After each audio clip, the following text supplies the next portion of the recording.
I had convinced myself that the first corrective filing would be banal. That was the funny thing about the bureau. Its miracles loved to masquerade as ordinary chores. I believed, with an intern's stubborn superstition, that if I performed the right sub-rituals, fold the corners exactly twice, hum the allotted bureaucratic jingle under my breath, align the stamped square with the bottom right cipher, then the world would obediently do what it had always done, be tidy. I had not expected Registrar Amy to smile at me the way she did when she accepted the stack of reissued Form 42Bs. Her smile was the kind a librarian gives a child who has discovered a secret index. It was modest and grave, and full of the comfort of someone who moves through paper the way some people move through air. I felt my palms damp under the blazer that belonged to someone older, perhaps to an aunt who used it as a curtain during a heat wave. The blazer swallowed my shoulders. My badge scraped the ledger's stitch on Ledger's coat as I passed in the doorway, and she looked up with the expression of someone who reads ledgers like homilies. "Make it banal," Shed said. "Make it ordinary. None of us need another Wednesday in the news." So banal I would be, I thought. I would be a model intern, a small, unremarkable cog in the great, oddly hissing machine of continuity. I would not be the person who made Tuesday fall into last Thursday. Still, rituals have details, and details are where disasters hide. Owen leaned against the translator cabinet like a tired punctuation mark and grinned in a way that suggested he had lost nothing of his appetite for joke or danger. He removed the smudged index card from behind his ear, as if that might clear the fog between his ears. "Ink is a jealous thing," he said, pushing a cup of office coffee my way. He never drank it. The coffee was a prop. It remembers where it ought to go. It resents being told otherwise. I unfolded the instructions for the corrective Form 42B like a prayer leaf. They were both meticulous and almost indecently small in print.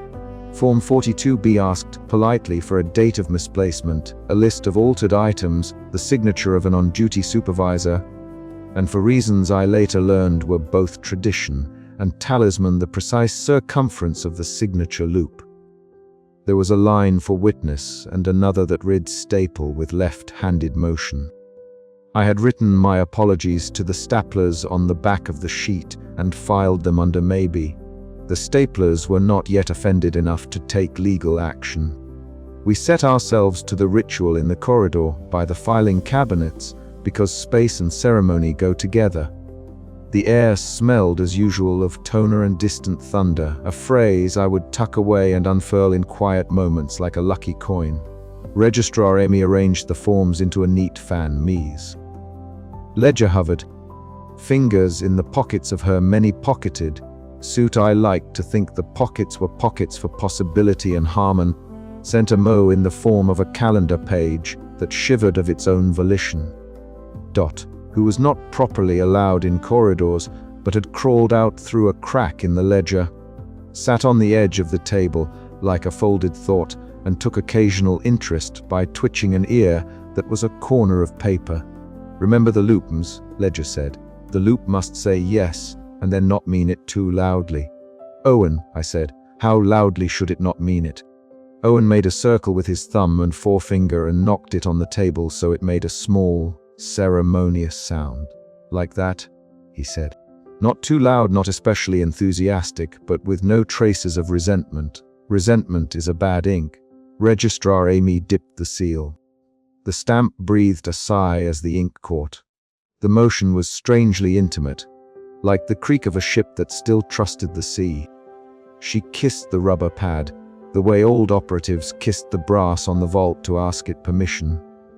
Then she brought it down upon the first form. The sound was wrong, not because it was loud, but because it had an undertone of backward wind, like a clock that had remembered it could rewind.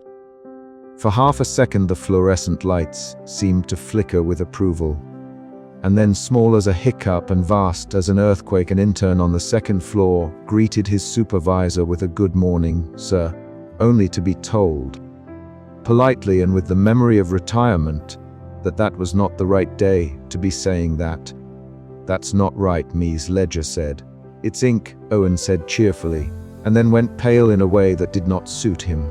He always turned pale like a man whose joke had been given the floor to become real. "You should understand that inside the bureau, time is not one thing. It is a stack of papers, a layered filing cabinet, a system of labels and glues, and the smallest misapplication of authority can allow days to slip sideways like bad postcards. For us, stamps were the screws that kept the day together. A distorted screw makes the whole shelf wobble. The first trimmer was comic. A woman 3 offices down returned from lunch with 2 soups in hand and set one down as if she had intended it for someone who had not yet ordered it. Across the hall, a security memo addressed to a Mr. Jenkins appeared on the mid-hour. Jenkins' desk with the ink still wet, then, as if embarrassed by its own presumption, yanked itself back into the printer. "Ha," Registrar Amy said. "Weird." Backward echo. She smoothed her hands as if smoothing paper, and I could see in her face the quiet spark that told me she had done this before, or something very like it. I began to sweat. The blazer kept the sweat in, like a kind, oppressive heat. I hummed the jingle that Ms. Ledger had taught me to steady my breathing. It is a thin little bureaucratic tune that a person hums when she wants the world to be reasonable. We pressed on. There were, after all, procedures.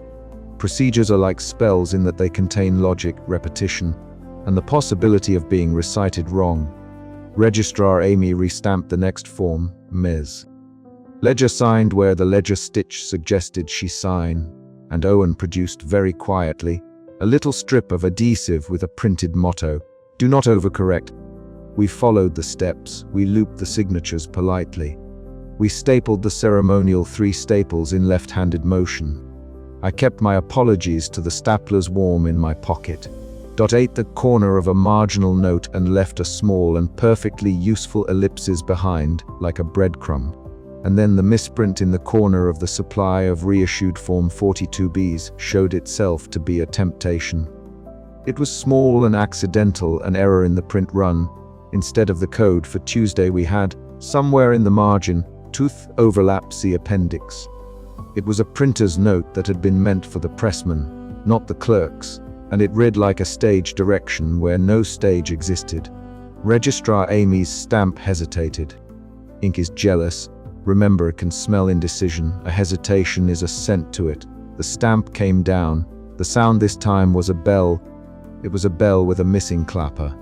It rang wrong, and the wrongness spread. An entire Tuesday, small, unassuming, full of coffee, and the kind of petty errands Tuesdays have always excelled at, folded itself like paper and slipped into the filet of last Thursday. The effect was not immediate and dramatic, as one might imagine in a lesser story. It was human. It was a child pressing his face against the aquarium, discovering a fish that looked like a clock. It was 2 office workers, both answering their telephones in a cadence that said they were speaking to Mondays. It was also more. The building's clocks began to argue amongst themselves, ticking at different polite rates. And a memo that had been filed under civic hats found itself cross-referenced under marine life. "Oh no," I said, because I had to say something. Oh no, that felt like the right thing in the moment. "Weird Ms. Ledger said with an authority that tried to make weird a sufficient explanation. She folded her hands. Her fingers were calm.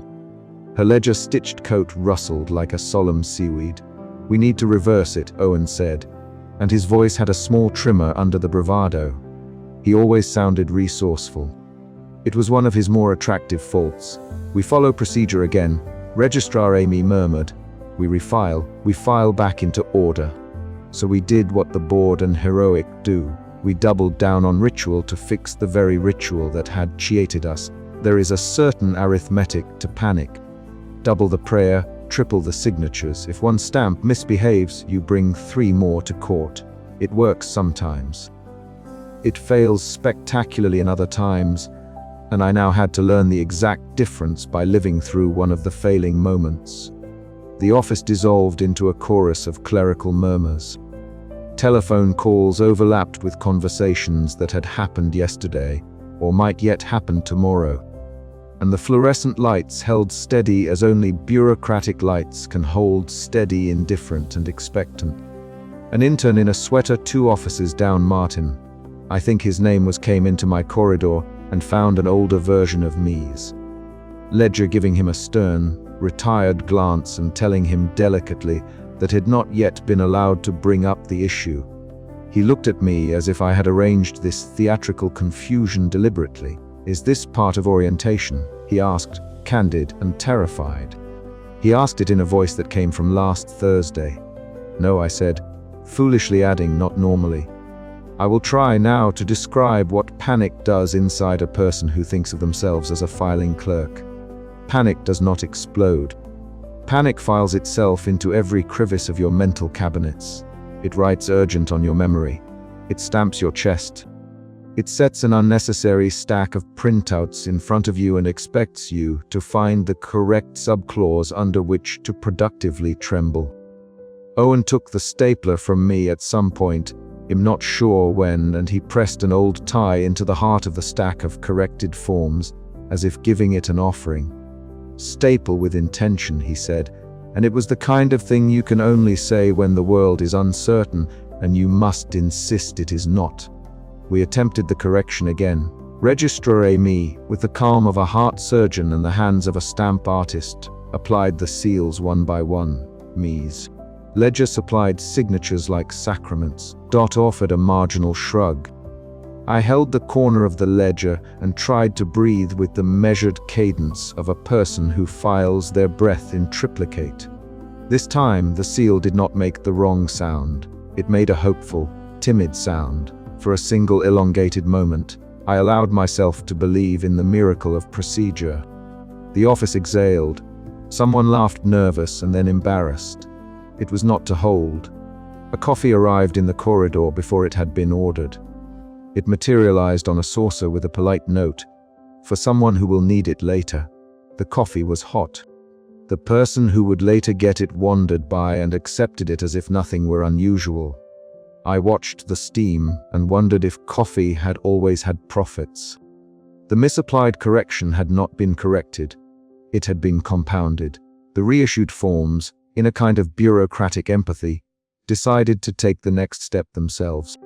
Instead of nudging Tuesday back to its rightful shelf, they drew Tuesday deeper into the geometry of Thursday.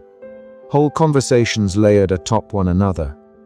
A live feed in the break room showed a ribbon-cutting ceremony in which the mayor's hat, the mayor who was now, for reasons I wished no one to dig into, wearing a small lobster, wobbled and the crowd applauded with 2 different rhythms at once. "We've made it worse," I said, because saying a fact out loud is the first form of apology. "You filed the right thing wrong, Mies," Ledger said. There was compassion under her severity, the way someone pats a burned pan to cool it down. "My fault," I said. It was easier to make it my fault than to admit that the world had become a college of fragile agreements.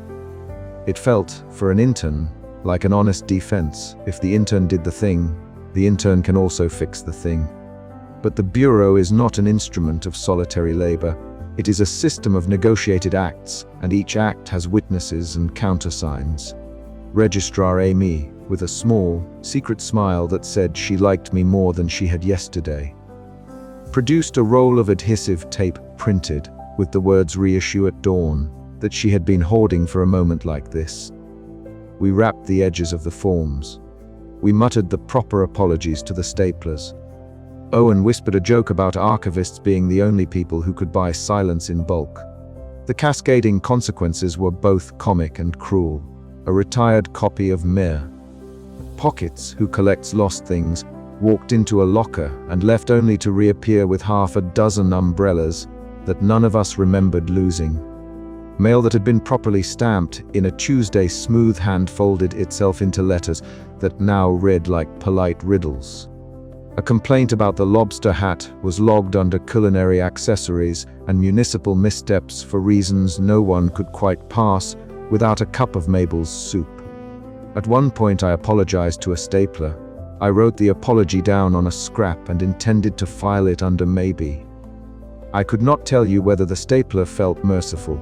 It made a small metallic sigh when I spoke. Perhaps it was pleased. Perhaps it was befuddled. The difference, I learned, between mechanical beings and human beings in the Bureau is that the mechanical beings do not gossip.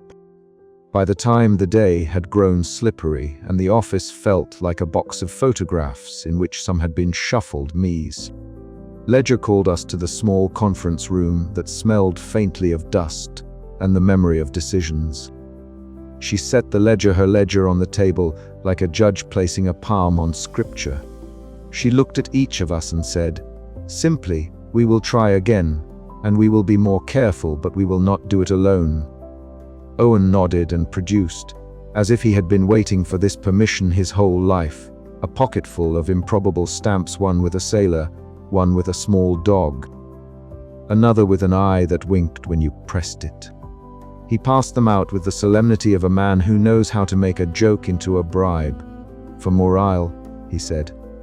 Dot crept up the ledger's spine and left a marginal note that smelled faintly of almond and mischief.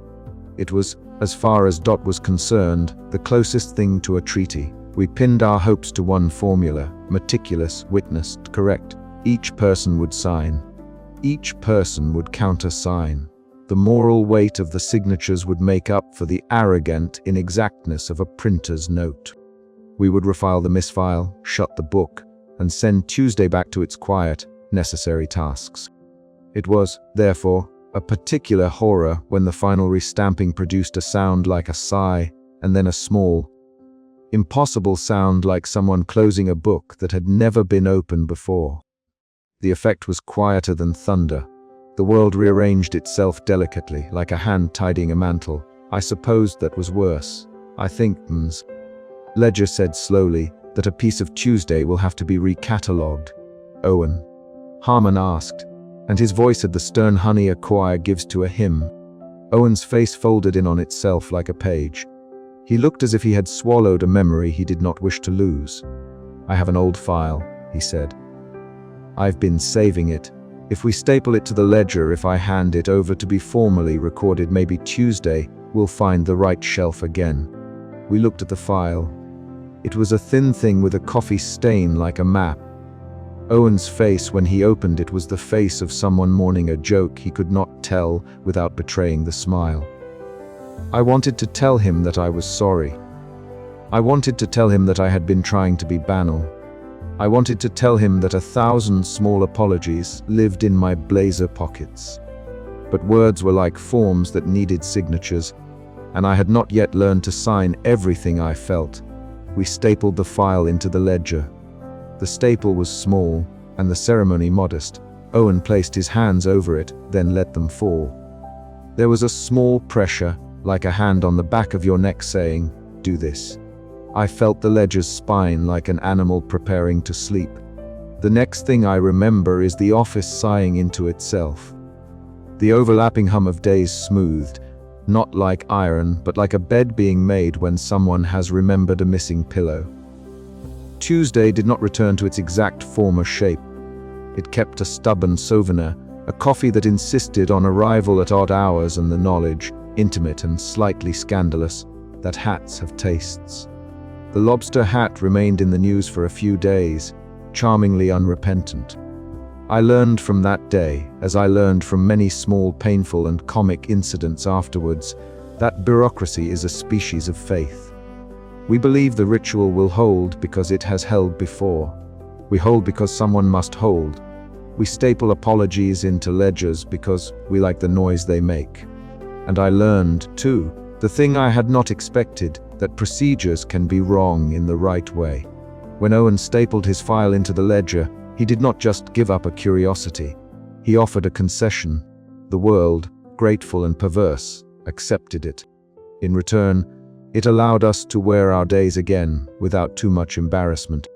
When the rush slowed and the elevator's doors closed with the soft, bureaucratic thud they always make, I sat in the third-floor corridor and wrote an apology to the staplers that was longer than the first. This one I put under maybe and addressed it to all mechanical participants. I left it there because sometimes you must be both honest and theatrical with inanimate things. The moral of that day was not a tidy one. The fix did not restore everything to a clean page. Real living is messy, so is real filing. Some things, once displaced, prefer to remain small wanderers. They are kinder that way.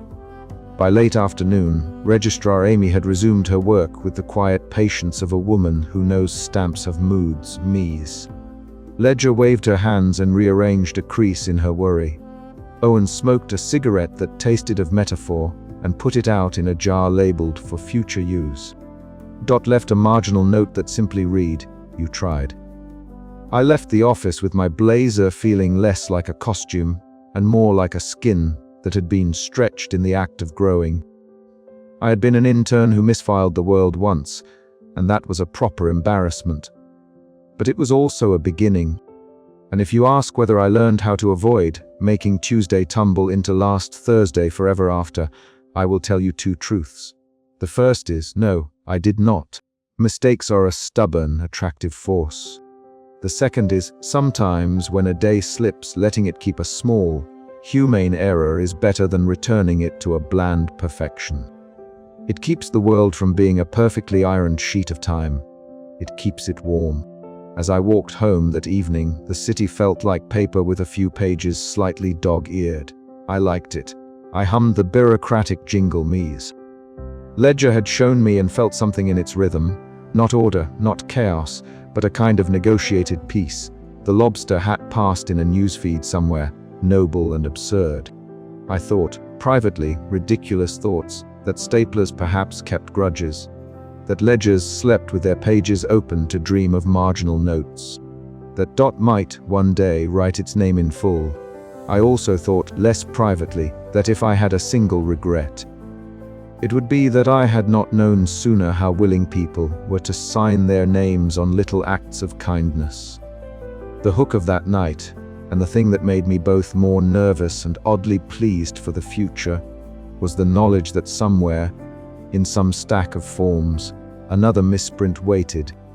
Not because the Bureau was careless, far from it, but because the world resists being fully catalogued. It seems to prefer being partly a mystery. And I, a former fan of tidy schedules, had an awful, growing fondness for that preference. When I reached my building, my sandwich, a humble companion from that morning, remembered, in the precise and indignant voice that only sandwiches possess at the Bureau, that it had once been a library card. I apologized. The sandwich seemed mollified. There are worse fates than a sandwich that has had an interesting life. I slept badly, which is to say I slept as all people who have touched the Bureau sleep, with the awareness that laws can be amended and the hum of the ledger in the corner of the mind. The next morning I returned to the office with a new phrase in my head: we do not overcorrect. It is a phrase I have kept like a coin. It has been useful. It has been, in the end, the difference between a world that is merely tidy and a world that retains the small, stubborn beating heart of error. We would, in the afternoon, attempt other fixes. There would be more stamps and more graceful failures. We would learn other things about signatures that must be willed, about the diplomacy of crumbs left by the slip, and about the taste of Mabel's soup when you need an answer and not a sentence. But those are things for later entries, and I am an intern with a ledger full of apologies. For now, understand this: I filed the wrong form in the right way, or perhaps the right form in the wrong way. The consequence was not merely a lesson in stamping. It was an initiation into the Bureau's theology, that paperwork is not a straitjacket but a conversation. And conversations, like staplers and sandwiches, have their own tempers and forgiving days. The next time I touched a stamp, it felt like touching a small god, apologetic and possibly in need of coffee. At lunch, as the clocks bickered and the break room radio played a song that sounded suspiciously like the Bureau's jingle, I found myself watching the door and wondering which small error we would decide to keep. The choice is always waiting at noon, like a plate of soup that will tell you the weather if you listen. And if you want a cliffhanger, when I returned from lunch that day, someone had placed a tiny lobster shell on my desk with a sticky note that read, in careful block letters for future mayoral hats. Do not over-iron. I did not know who had left it. I wondered if I should file it under maybe or always. Either answer would make sense. Either answer would be bureaucratically defensible. I had, by then, learned that not all correctness is virtue and not all error is sin. Some mistakes are just invitations. The question was whether we had the courage to accept them. I learned early in my mother's ledger-lined kitchen that one can apologize into being forgiven if one uses the right heading. Sorry on a post-it, properly folded, can overcome many transgressions. It was unfortunate training for the Bureau, where apologies are typed on watermark paper and filed under remediation emotional. Still, habits die slowly. In the microfilm alcove, with toner smudges on my fingertips and a box of sticky notes rustling on my lap, I found myself rehearsing an apology to a creature that liked pastry. "Are you sure about this?" Owen asked, leaning in the doorway like a man who had seen too many metaphors staked with real staples. "It is a pastry. If it eats margins, what will it do with custard?" I held the pastry like a white flag. It was a small, unassuming affair from Mabel's side table, an almond croissant she had set down while ladling prophecy into someone's bowl. The pastry smelled of butter and fortitude, it seemed to me, to embody the precise, compromisable joy the Bureau had spent the morning arguing over. Dot was smaller than I expected, no larger than a folded memo, and she had, if a sprite can be assigned a gender, a voice like 3 ellipses spoken at once. She perched on the corner of a ledger like a punctuation mark that had decided to stand up. Her skin was paper-thin, a mottled collage of coffee stains and margins, and when she blinked it was with the slow blink of a rubber stamp coming down. I had practiced for this, mostly practiced not looking foolish. When one must convince a marginal creature of anything, the danger is that one will become marginal oneself. "Pastry," Dot said, and by said I mean she moved 3 little dots like beetles across a page, and the room seemed to interpret them as an offering. "Pastry," I said. "From Mabel it is warm. It has, I can't promise exactly the correct amount of jam. But it will bring you joy, and filings. You get filings too. We will feed you margins, real, fresh margin, with your permission." Dots shuffled. I imagine it as a fidget, but I think sprites read theatrical honesty in ways humans do not. Dot extended a finger-like corner, pinched a crumb that could have been a comma, and nibbled. The sound was papery and absurdly intimate. Owen watched with the half-grin of a man who knows more words for improbable than the average person. "You always bribe sprites with baked goods?" he asked. "Not always," I said. "Sometimes I bribe them with sticky notes. Pastries work better for first impressions." Dot swallowed and left a small line of ink in the air, as if she had sniffed and then decided to sneeze punctuation.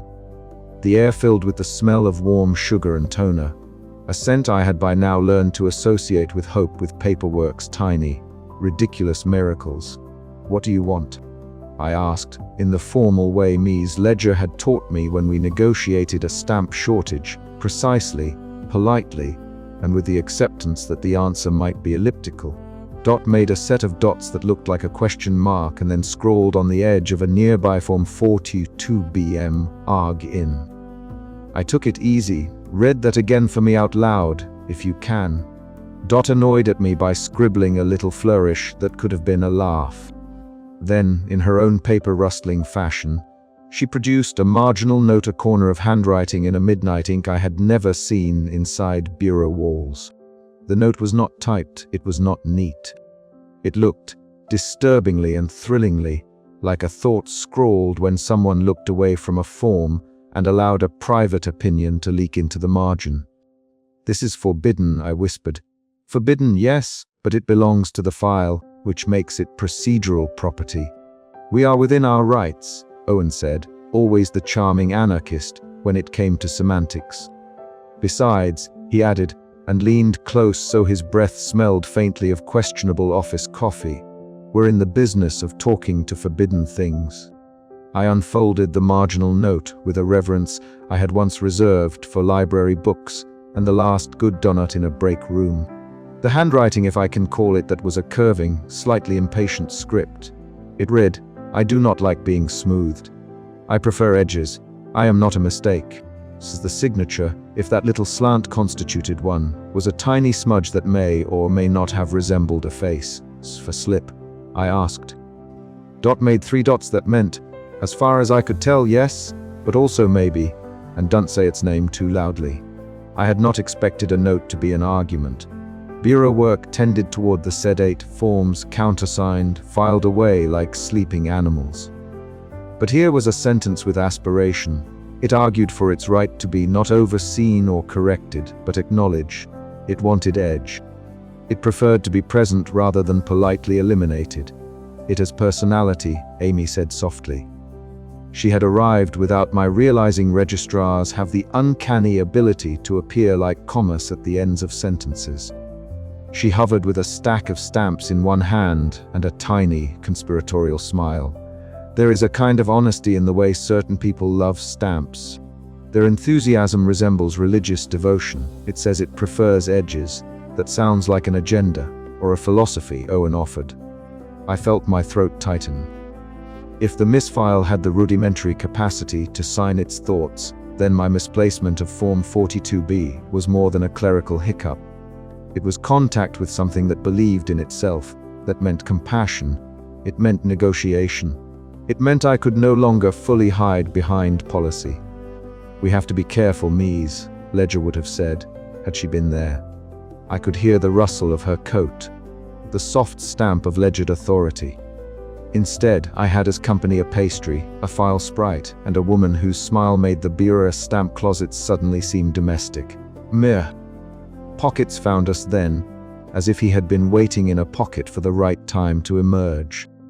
He unrolled from a shadow like a carpet and opened his pockets the way one opens a drawer, slowly, methodically, with the confidence of a man who truly knows the geography of loss. "Got something for you," he said in a voice like paper being turned. He clawed into one of his pouches and pulled out a small object wrapped in a handkerchief that reeked faintly of rain and yesterday. He unwrapped it like a magician. There was a small umbrella, the kind meant for a child's hand, chipped paint on the handle, a fray of ribbon like the end of a story. The umbrella hummed very softly, as if it remembered every drizzle and porch argument it had ever sheltered. "It remembers being a promise," Mr. Pockets said. "Not mine. Picked it up outside a courthouse where someone promised to come back. It couldn't keep the promise, so it kept the weather." The umbrella clicked open. Inside, the fabric was stitched with a faint pattern of dates that did not match any calendar I owned. When I touched the metal ribs, they thrummed not with electricity but with recognition, the way a tape recorder hums when it knows the song that's coming. Amy looked at the umbrella like a reader encountering a beloved footnote. "If this likes rain, it could be used to lure the slip," she said, practical and precise. "The slip likes things that remember being wronged. It likes edges," Dot murmured, as if confirming what the marginal note had already claimed. "Edges. Are we luring a creature with the memory of a promise?" I asked, thinking of all the promises I had ever made, and how many were folded like bad directions in my blazer pocket. "We are negotiating," Owen said. "We will not trap so much as invite it for tea." Tea, I was beginning to understand, was a form of diplomacy at the Bureau.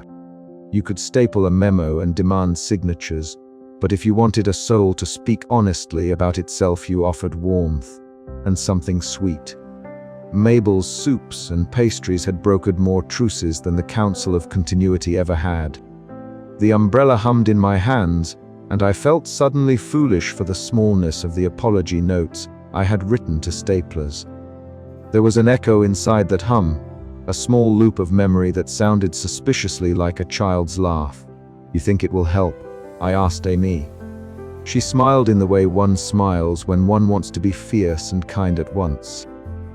"I think every object with a memory is an argument you can bring to the table," she said. "You read the marginal, feed the sprite, and you present the umbrella. You offer the slip a seat and the chance to speak." We sat then, Dot on the ledger, the umbrella folded but warm. The pastry crumbs arranged like constellations on my palm and began a small ritual that was equal parts ridiculous and sacred. Owen cleared his throat and, with the solemnity of a man reciting an office memo, said, "By the authority vested in us, by the Department of Improbable Excuses and their Bureau, we invite any marginal entity who is willing to speak to the nature of its existence to come to us. We offer tea, pastry, and a promise to listen." Everything about that sentence was both true and a lie. We had no right to promise, and yet the Bureau had always operated on a currency of intentions as much as ink. A stamp could be a legal instrument, but a promise, especially one delivered with dessert, could be persuasive. The lights dimmed without anyone turning a switch. The microfilm machine sighed like an old animal. Somewhere in the stacks, something shifted shelves, exhaling like boxes in a basement, and dots shivered in excitement. At first, nothing happened.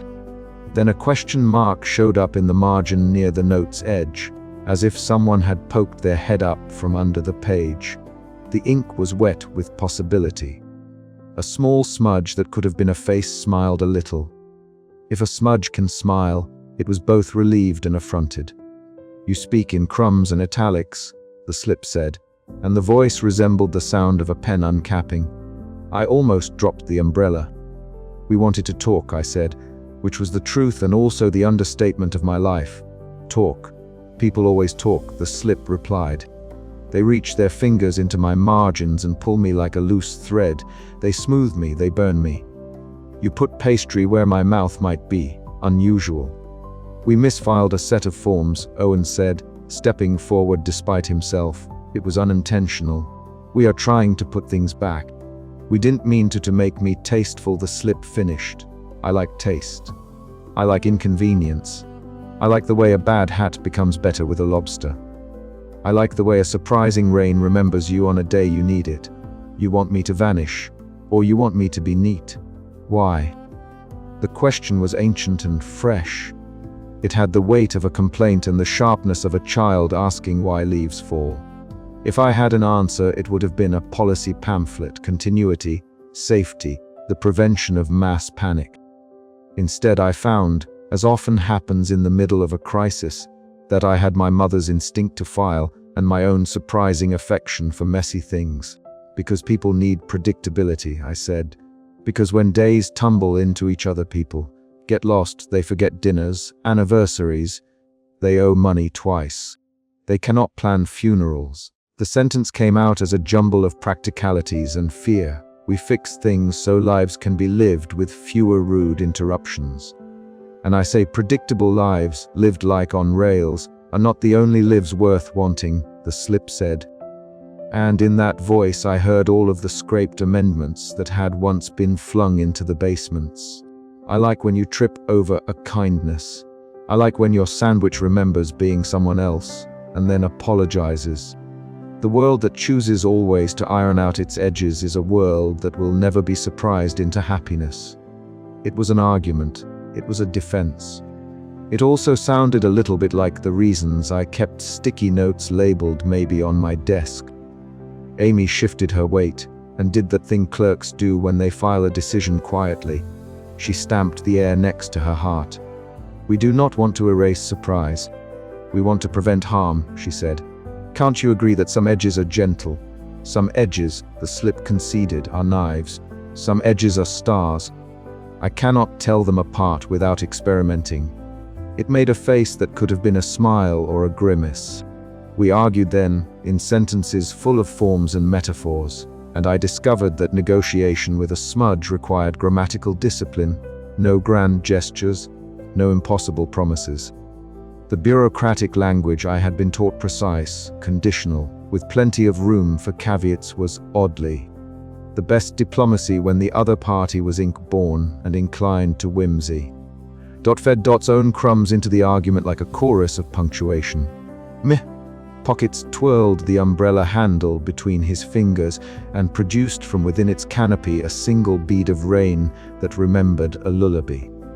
Owen made jokes about stapling metaphors which helped because the slip laughed at them. Laughter, I learned, lubricates signatures better than any stamp. At last, after what felt like half an hour and 3 coffees, we reached something resembling a treaty. We would reseal the misfile in major ways, nothing that threatened to erase people's basic histories or their obligations, but we would leave a curated list of benevolent anomalies. The lobster companion for the mayor, rain that fell only on certain sorts of sad days, a sandwich that occasionally remembered someone kinder. We wrote the list down in a formal-looking requisition that in the light of the microfilm room looked, absurdly, like marriage vows. The slip read the list. It shifted in the margin like a creature lounging, pleased to find exceptions where it had expected only erasures. When we asked what it would like in return, it asked for a small thing, a place to put my notes, a shelf of margins where I can leave myself comments, an agreement that you will read them once in a while. I imagined a shelf in the bureau, full of marginalia post-its, doodles, complaints, occasional sonnets. It seemed improbable and possibly criminal, but also tender. Agreed, I said, perhaps too quickly. But the truth was that I had already been keeping a little folder of maybe on my desk. Making room for the slip's notes felt like making room for the parts of life you could not plan for. We formalized it with a ridiculous signature ritual. Dot drew 3 ellipses. Owen put his smudged index card behind his ear and stapled the corner of the requisition to a page of his old memos. Pockets pressed the umbrella's handle into the page like a seal. Amy signed with a flourish that made the ink smell faintly of lavender and bureaucracy. For a moment it felt like a victory. The microfilm machine hummed in approval. The pastry was mostly gone. Dot curled against the ledger like a comma that had finally found its sentence. Then Amy touched my sleeve and, quietly, asked the question that made all of it suddenly fragile. If we keep the good mistakes, would we lose anything else in the bargain? I thought of the week that had been tumbled, of forgotten phone calls and mismatched birthdays, and the intern who had greeted a retired version of their supervisor. My throat tightened with responsibility and with an aching selfishness. I had wanted to fix things, to show M's ledger that I could hold lines, but somewhere between pastry and signature I had learned how to like a world with a few well-placed edges. I don't know, I said, but I'm going to try not to lose anything important. She smiled, not entirely reassured, and I wondered if our tiny, awkward warmth would survive the noon decision. The umbrella hummed in the corner like a clock, and somewhere below us, a shelf breathed as paperwork settled into new shapes. When we left the microfilm alcove, the library of filing rooms seemed a touch kinder, as if it had been given a secret. Meh. Pockets walked slightly taller, the umbrella tucked under his arm. Dot collected crumbs and filed them under possibilities.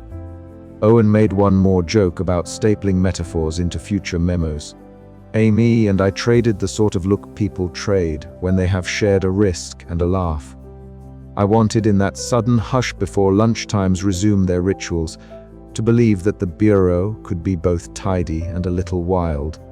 We carried with us, like talismans, pastry, crumbs, and a fragile marginal note that insisted on its own right to exist. It is one thing to make policy for the masses. It is another to promise a smudge a shelf. I had made that awkward promise, with pastry and stamps, and the naive conviction of someone who still believed in apologies. By the time we reached the stairwell, Sally, the elevator operator, was humming something in a minor key that suggested she knew precisely which buttons to avoid. The building smelled of toner and distant thunder, but it also smelled faintly of almond and rain. I held Amy's gaze for a second longer than good sense dictated, and she smiled in a secret way that could be filed under maybe. We had a plan, a pastry, and an umbrella that kept remembering what rain felt like. The marginal note was tucked safely in my pocket. The slip had offered an argument that I had not expected to respect, and I had, in turn, agreed to read its letters. As we descended toward the main floors, the stacks behind us rustled like a library of living things. I felt, absurdly and completely, that we had not only made an ally but had made the bureau itself a little more human. The next step was to map the missing moments between floors' timelines, stairs and elevators that ran on different rules. Sally would help. She would know which buttons to press twice for lost weekdays. I put my hand on the banister and felt the cold of the metal, and for the first time since the misfile, I did not want to fix everything into neatness. I wanted instead to file the right things in the right places and leave an extra pocket labeled possible. Downstairs, the elevator smelled faintly of mint and old pages. The doors sighed open on floors that kept their own calendars. We stepped in, carrying our unlikely treaty. Outside, time kept its teeth. Inside the bureau, we had just promised an ink-streaked smudge a shelf, and with it, a small kind of mercy. The hook, as Mem's Ledger would say, was this: the bureau can negotiate, but it must also walk the walk to lunchtime where paper meets the sun. If we had convinced the slip to accept our small terms, would the temporal flaws agree? Would the elevator ride be smooth, or would we press the wrong button and find Tuesday at the bottom of the shaft? I could not know. But I had a marginal note in my pocket and a pastry stain on my tie, and those seemed like good things to hold on to when the clocks began to sing.